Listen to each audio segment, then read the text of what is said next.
Okay, in section 1.5, part 3, we're going to come in and tackle a couple of application problems. This is the author and us trying to show why you need the idea of an inequality statement. So example 7 reads, a real estate agent agrees to sell an apartment complex according to the following commission schedule. They're going to get $45,000 plus 25% of the selling price in excess of $900,000. So assuming that the complex will sell at some price between $900,000 and $101,100,000 inclusive, which means to include those endpoints. Over what range does the agent's commission vary? So what they're saying is we're going to automatically get $45,000, and then we're going to get 25% of whatever the selling price is. And that's how much they're going to make. So we have a low end and we have a high end. And our high end, let's go to the low end first. The low end of the range is that $900,000. So this would be the selling price. So what I'm going to do is I'm going to take that 900,000 and put it up here where the selling price is. So our commission, how much money we're going to make, is going to be that 45,000 that we get no matter what, plus 25% of $900,000. Okay, and you just take that to your calculator, number crunch it away, and if you do that, you should get $270,000. So if the real estate agent sells that apartment complex for $900,000, they'll make $270,000 off that sale. Let's do the same thing with the high end of it. Let's say we're really lucky and we end up selling it for $1,100,000. And again, that's the selling price, which in today's real estate market, these numbers are somewhat low, right? Our commission this time is going to be the $45,000 plus the 25% of the $1,100,000. And again, back to the calculator, 45,000 plus 25% of the 1.1 million comes out to be 351,000.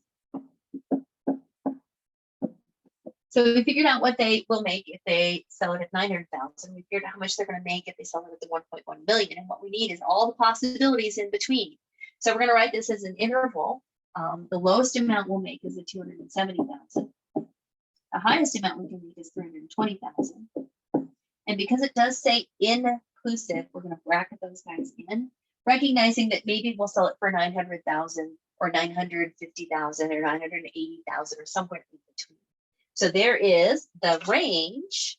Over what range does the agent's commission vary? So it varies between 270,000 and 320,000 inclusive.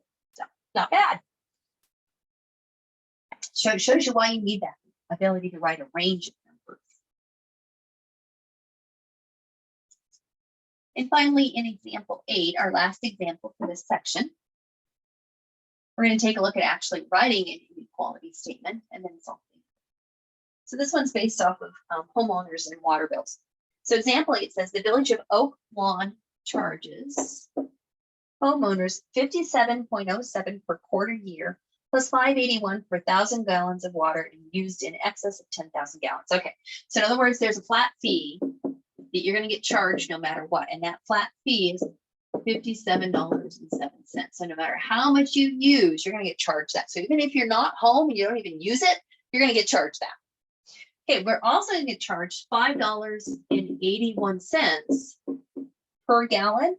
Yeah, per 1,000 gallons. So per 1,000 gallons. I guess $5.81 a gallon would be a little ridiculous. But for every 1,000 gallons you use over the 10,000 mark, you're going to be charged $5.81.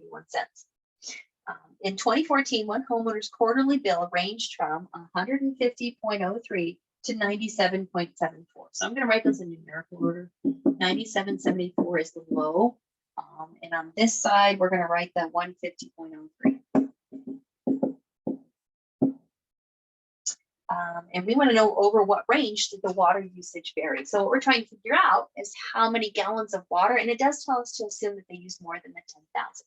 So for us, X is going to be the gallons of water.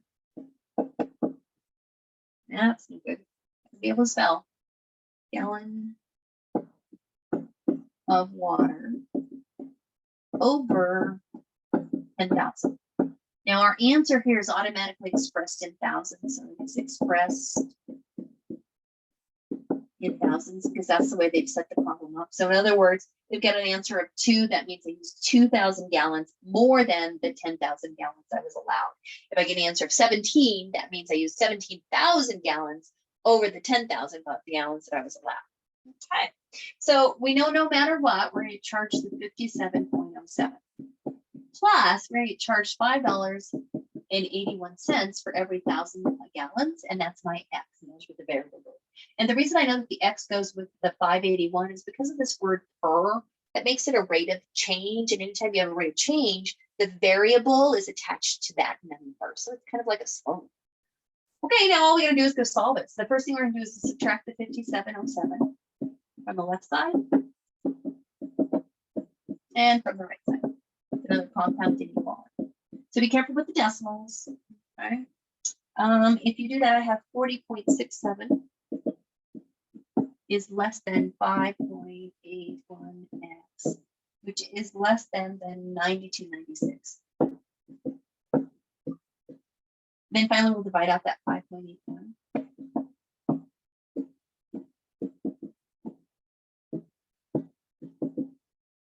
And if we do that, on the left side, we're going to get 7, a nice little number. And on the right side, we're going to get 16. And the one thing we didn't tackle is whether or not these are inclusive or exclusive.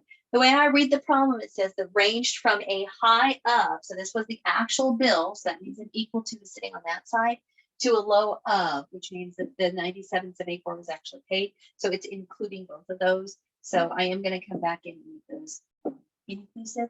So we have 7 is less than or equal to X is less than or equal to 16. So in other words, our water usage ranged between or from 7,000 gallons, notice I put the zeros on it, to 16,000 gallons during that quarter year. And that shows you linear inequalities.